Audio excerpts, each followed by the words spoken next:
Welcome back, students, for yet another interesting session in English writing skills. Our topic for today is diary entries and timetables. Some of you all may be maintaining a diary of your own where you write down your thoughts and feelings or simply share your happy, exciting, or even sad experiences. Maintaining a diary helps you get clarity on your own thoughts and feelings and simply share the happenings of the day and store it in the pages of your diary. You could also pen down your innermost secrets by writing about them in your diary. Diary entries are also called journal writing or journal entries. A diary entry is a short composition of the writer's feelings or thoughts on a particular day. They are small anecdotes from a person's life or daily routine, something that he or she feels strongly about, either positively or negatively. They could also be about someone or something or an incident that has taken place. Some people are in the habit of making entries on a regular basis, while others write only when they feel like or the need arises. A diary entry is made by a person to express various sentiments like joy, anger, sadness, etc., and ways to cope up with them. A diary entry expresses one's dreams, hopes, thoughts, aspirations, or philosophy. A diary entry is usually written in informal language, but it must follow a logical order. Let's understand the format for diary writing. First, you must start with the date and place on the top left corner of the page. A diary entry is usually written in the first person with the introductory paragraph or sentence explaining the occurrence of a particular event. Therefore, you can use personal pronouns like I, me, mine, myself, etc. You can either use simple past, present perfect, or future tense while writing the diary entry. Maintain the tense throughout. The ideas must be brief, vivid, and divided into thoughtful paragraphs. Introduction, body, conclusion.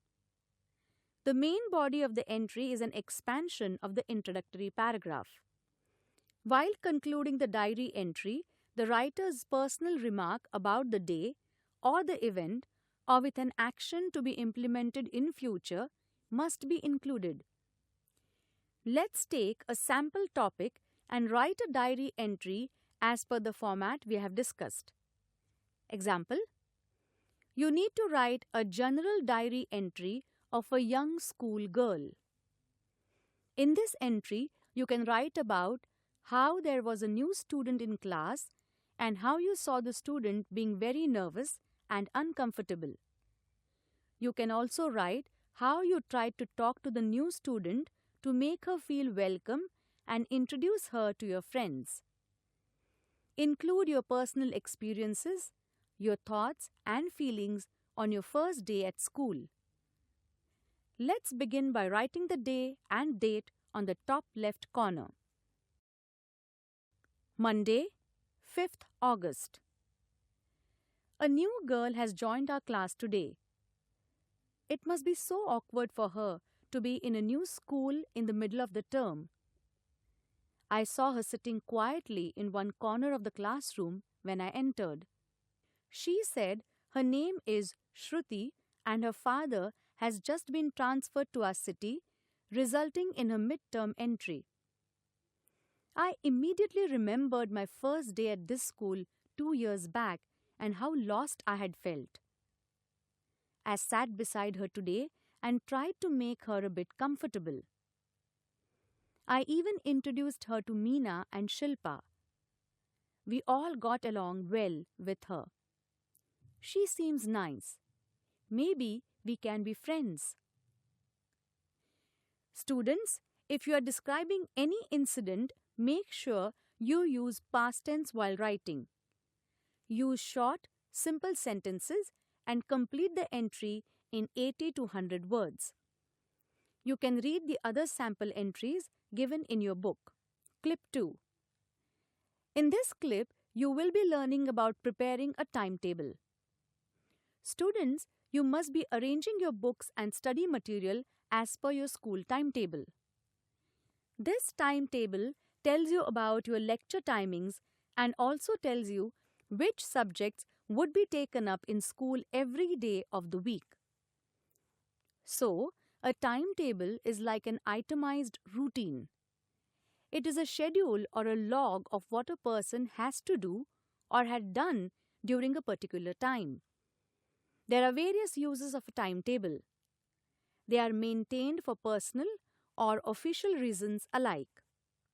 For example, timetables are maintained during examinations, both in school for the examination and at home about when you are going to study. A schedule or a timetable is set for a program that is about to take place or at the railway and bus stations where they need to follow fixed schedules. In other words, a timetable can be set for almost anything. Firstly, while writing a timetable, you should write down for what the timetable is meant for. This title should be written at the top. Next, you must write the plan of action or the sub-events on the left-hand side and mention the time allotted to that particular action on the right-hand side. Now, let's prepare a timetable for a daily routine for day in school. Daily routine in school. This becomes the title or the main heading. Next, you must highlight every single thing that you do during the day and the time at which you do it.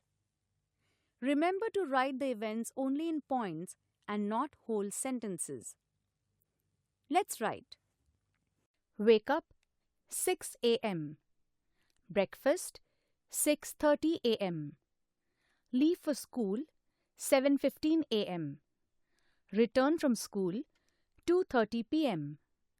Lunch 2:45 p.m. Sleep 3 p.m. Have milk or juice 4:30 p.m. Go out to play 5 p.m. Study or homework 6:30 p.m. Dinner 8:30 p.m. Television 9 p.m. Bedtime 9:45 p.m. The events you write must be in sequence and arranged in a logical manner. It must include the different activities you do right from the time you wake up till you go to bed at night.